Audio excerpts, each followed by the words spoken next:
thanks for joining us from our studios in Israel. I'm Aaron Porras here with ILTV's Morning Briefing. After being given just 48 hours to clear out of their homes, the residents of the Amona settlement have braced themselves for the worst. The 40 families living on the hilltop deemed illegally built atop private Palestinian land were told yesterday that they have until midnight tonight to leave peacefully before police, border police, and IDF soldiers remove them. The settlers originally agreed to a deal with the government to leave peacefully in return for being given temporary housing in an adjacent plot of land or housing in the nearby settlement of Ofra. The High Court of Israel suspended their half of the deal, however, citing how if the residents would be relocated, it would also be on private Palestinian land, thus not solving the problem. Amona residents, after being given the 48-hour order, petitioned the High Court to postpone evacuation and demolition at least until the court decides on an outcome, but the petition was denied. Since the last-ditch effort was rejected, the residents, joined by hundreds of protesters, have blocked roads leading to the settlement and have barricaded themselves in the outpost. The protest leader, Avichai Bauron, told Army Radio that the demolition order was a dark day for Zionism.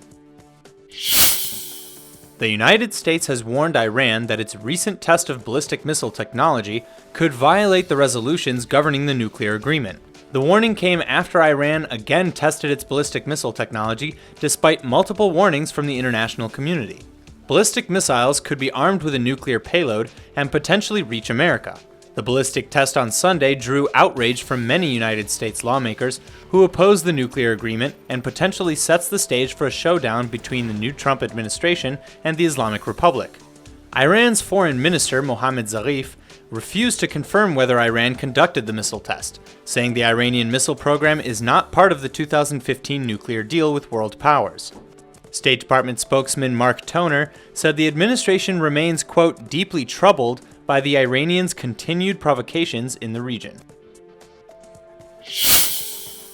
The prosecution in the case against IDF Sergeant Elor Azaria has recommended that the Army medic serve no less than 3 and no more than 5 years in prison. Azaria has been convicted of manslaughter for killing a disarmed and wounded Palestinian terrorist last March. The terrorist in question, Abdel Fattah al-Sharif, and another assailant, stabbed a soldier in Hebron before being shot by other nearby soldiers. Sharif's cohort was killed at the scene. Sharif was wounded but alive and lying on the ground when Azaria arrived at the scene and shot him in the head, killing him. A video of the incident was quickly spread online, leading to the months-long trial. Azaria claims that he thought Sharif was going to detonate an explosive device when he decided to shoot him. No such device was found. Judge Colonel Maya Heller disagreed, saying, quote, his motive for shooting was that he felt the terrorist deserved to die, end quote. Prosecutors also agreed, saying Tuesday that Sergeant Azaria acted deliberately, using his weapon to punish, which contravenes the IDF's rules of engagement. Azaria has pleaded for the court's mercy in sentencing, and both he, his family, and those that show him support have asked for him to be given a pardon.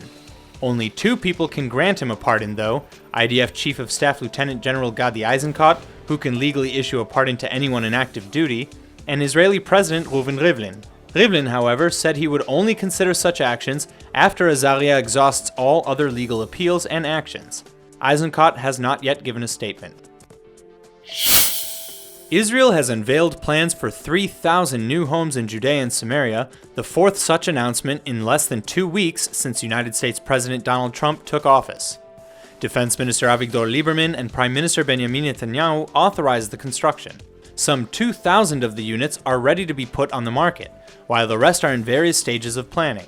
Lieberman said Israel is now, quote, in a new era where life in Judea and Samaria is returning to its natural course, end quote.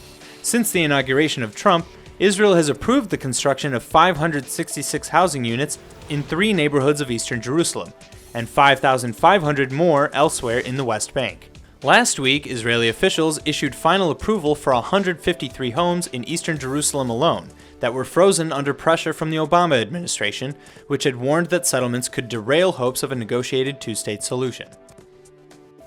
That's all for now. I'm Aaron Porras, and see you later with our main daily broadcast from Israel at 2 p.m. Eastern Time.